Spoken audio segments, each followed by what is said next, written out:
Assalamualaikum warahmatullahi wabarakatuh. Saya ucapkan kepada pensyarah yang saya hormati Encik Nur Amin Lawisau dan semua para penonton yang ada pada malam ini.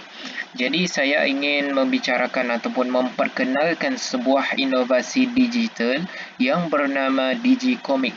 Jadi DigiComic ini adalah sebuah inovasi yang dihasilkan oleh saya sendiri, di mana DigiComic ini memenuhi keperluan untuk meningkatkan kemahiran mengingat aspek hubungan diplomatik Kerajaan Melayu awal di Kepulauan Melayu.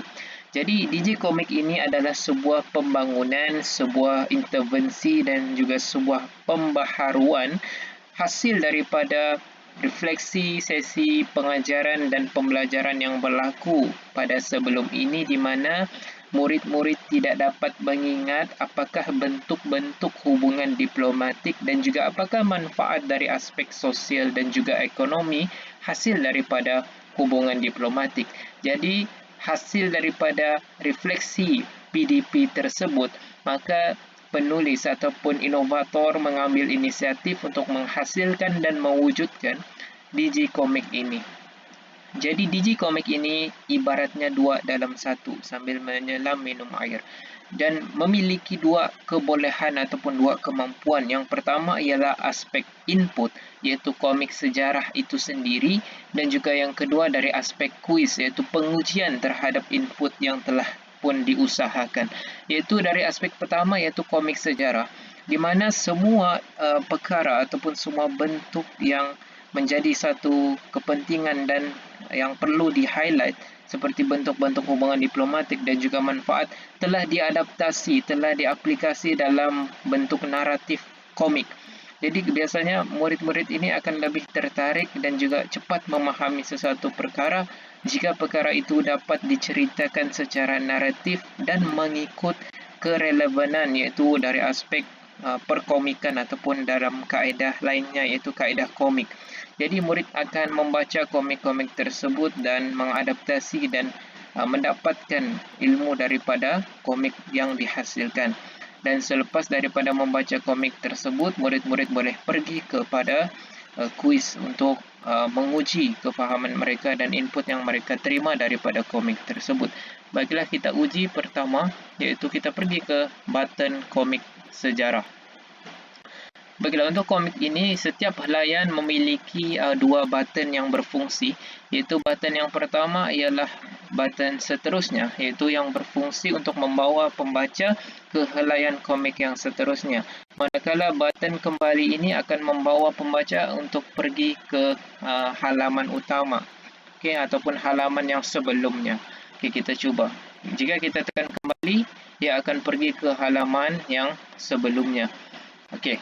Kemudian apabila kita tekan seterusnya, dia akan pergi ke halaman yang seterusnya, halaman-halaman lain bagi komik tersebut.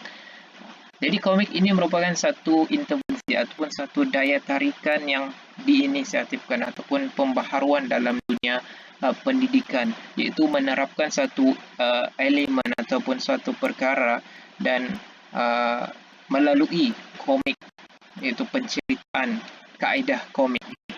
Okay.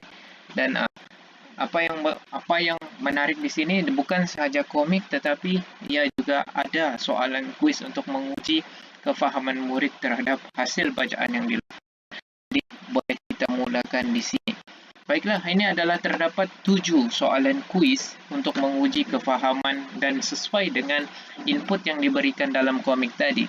Dan murid boleh menguji diri mereka sendiri terhadap soalan-soalan kuis ini. Dan apabila murid memilih jawapan, jika murid memilih jawapan yang salah, maka murid akan dibawa ke halaman yang menunjukkan bahawa mereka itu telah memilih jawapan yang salah.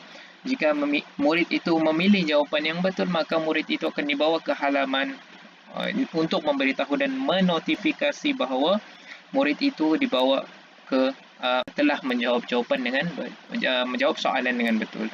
Okey, kita bagi satu contoh jawapan yang salah. Okay. Jika murid menjawab jawapan yang salah, maka dia akan dibawa ke halaman ini untuk memberitahu bahawa dia telah membuat satu kesalahan. Namun, murid boleh kembali ke soalan yang telah dijawab tadi untuk perbetulkan kembali soalan yang telah dijawab tadi. Okay. Kembali ke soalan 1. Okay. Murid itu akan merefleksi bahawa dia telah membuat satu kesalahan. Maka dia akan mencuba untuk jawab sekali lagi.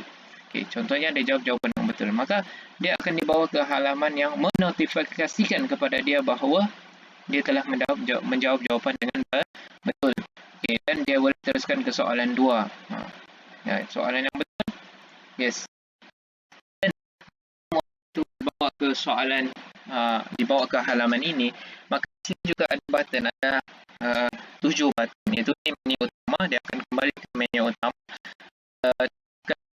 Kedua, maksudnya dibawa ke soalan kedua, soalan ketiga, soalan 6 dan soalan yang terakhir, soalan 7. Tadi kita jawab soalan kedua, sekarang kita beri soalan ketiga. Okay. Jika dia menjawab soalan dengan jawapan yang salah, contohnya, okay, dia juga boleh kembali ke soalan 1, soalan 2, soalan 3, soalan 4, soalan 5 dan soalan 6. Dia boleh rewind balik apa yang dia mau jawab. Okay, contoh dia salah. Okay, dia boleh kasih betul di sini. Betul. Okay, boleh teruskan ke soalan yang seterusnya. Okay, betul. Okay. Boleh terus ke soalan yang seterusnya. Okay. Contohnya, ini soalan 6 kan? Okay, salah. Dia boleh balik soalan ke-6. Okay. Dia boleh kasih betul balik apa yang dia telah buat. Okay, betul. Teruskan soalan 7. Okay, contohnya, salah. Okay, tak boleh kan? Jadi, dia kena kembali ke sini, kemudian dia akan jawab. Ke-6, dan seterusnya soalan ke-7. Okay, di mana? Keuntungan di SFC, keamanan di. Jadi, apabila dia soalan yang betul, maka dia boleh kembali ke menu utama. Jadi, kelebihan ataupun keberkesanan Digicomic ini, yang pertama dari aspek kekuatannya naratif ataupun penceritaan yang diadaptasikan dalam bentuk komik. Yang kedua adalah dari aspek kuis, itu boleh diuji dengan sendirinya ataupun boleh diuji dengan kaedah pembelajaran kendiri lah. Dan juga Digicomic ini sesuai diaplikasikan kaedah pembelajaran flip classroom, dan juga ia memudahkan guru dan juga murid untuk memberi satu respon terhadap soalan ataupun menguji murid terhadap sesebuah topik ataupun sesebuah tajuk. Jadi dari aspek pembaharuan, kalau dilihat sebelum ini bahawa murid akan menjawab lembaran kerja, kemudian guru akan menyemak lembaran kerja tersebut. Tetapi pada hari ini, melalui Digicomic ini, murid dapat menerima input, kemudian menguji kefahaman mereka dan memperbetulkan kesilapan mereka kembali. Jadi itu adalah kelebihan yang ada, dan juga dari aspek kekuatan Digicomic yang dihasilkan ini. Jadi sekian itu sahaja. Wabillahi taufiq wal hidayah. Assalamualaikum warahmatullahi wabarakatuh.